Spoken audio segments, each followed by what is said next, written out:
दोस्तों आप जानते हैं कि पाकिस्तान जिस तरीके से चाइना का गुलाम है, अब यहाँ पर पाकिस्तान एक नई चाल चल रहा है। वो सोच रहा है कि अगर बांग्लादेश भी चाइना का गुलाम हो जाता है तो इससे भारत को जो है कंट्रोल किया जा सकता है। ये चाइना और पाकिस्तान मिलकर इस समय मोहम्मद यूनुस के साथ में खेल रहे हैं और मोहम्मद यूनुस जो है शिकार बन रहे हैं। बांग्लादेश को बेचने के लिए तैयार बैठे हैं मोहम्मद यूनुस। आपको याद होगा कुछ समय पहले मोहम्मद यूनुस गए थे चाइना, और चाइना जब वहां पर गए थे कुछ समझौते कर आए थे, लेकिन चाइना ने इनकी कोई आर्थिक मदद डायरेक्ट नहीं की थी। इनको एक आश्वासन दिया था कि हम आपके यहाँ पर पैसा इन्वेस्ट करेंगे। अभी हाल ही में बांग्लादेश के अंदर क्या हो रहा है कि बीएनपी पार्टी है, इसके अलावा जितनी भी पार्टियां हैं, सबका कहना है कि भैया बांग्लादेश के अंदर दिसंबर तक इलेक्शन होने चाहिए। लेकिन मोहम्मद यूनुस को सत्ता से बहुत ज्यादा प्यार है और ये महत्वाकांक्षा है, इसी वजह से वो इलेक्शन कराने नहीं चाहते। वो सोच रहे हैं किसी तरीके से पावर में बने रहे। अब उन्होंने एक तरीका निकाला है कि भैया हम पाकिस्तान के साथ मिलकर जिस तरीके से पाकिस्तान के अंदर डिक्टेटरशिप आर्मी वाला रूल चलता है, उसी तरीके से हम यूनुस वाला यहाँ पर बांग्लादेश के अंदर रूल चलाएंगे और इलेक्शन कराने का कोई उनका मूड नहीं दिख रहा है। इस समय सिर्फ देश के अंदर क्या हो रहा है, चाइना हो रहा है बांग्लादेश के अंदर। अब आप लोग कह रहे होंगे कि मोहम्मद यूनुस का झुकाव इस समय चाइना की तरफ क्यों है, पाकिस्तान की तरफ क्यों है? वैसे तो पाकिस्तान की तरफ इसलिए है क्योंकि मोहम्मद यूनुस बहुत कट्टर जिहादी मानसिकता वाले व्यक्ति हैं। अमेरिका की चमचागिरी करने के बाद में अमेरिका की सिफारिश से इनको नोबेल पुरस्कार मिला था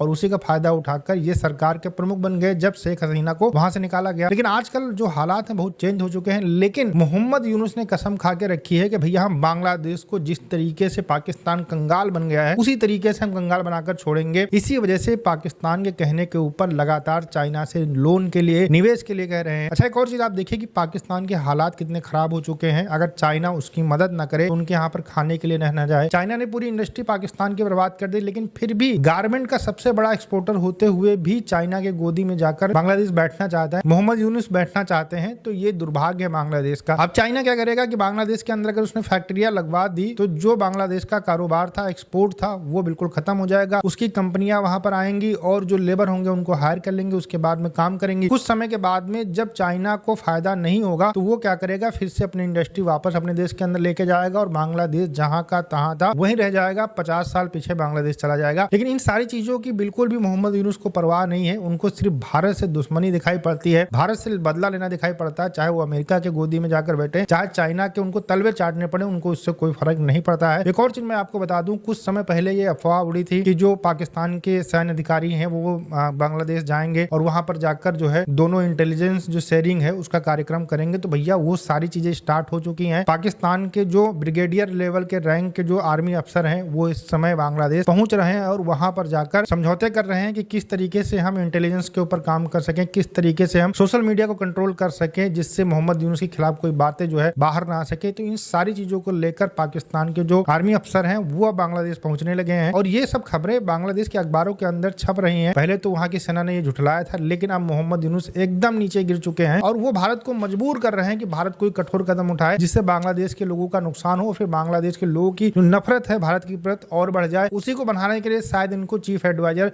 बांग्लादेश सरकार का बनाया गया है। फिलहाल वही काम करते नजर आ रहे हैं, लेकिन इनके दिन जो है गिने जा रहे हैं। बहुत से बहुत 1-2 महीने के अंदर ही इनका जो है तख्ता जो है, जो डिक्टेटरशिप है वो बांग्लादेश के अंदर खत्म होने वाली है, क्योंकि सारी पार्टियां मैदान में उतर चुकी हैं और इलेक्शन का वहां पर एक बहुत जबरदस्त प्रदर्शन हो रहा है इलेक्शन के लिए। हम आपसे मिलते हैं नए वीडियो के साथ। नमस्कार, धन्यवाद, जय हिंद, जय भारत।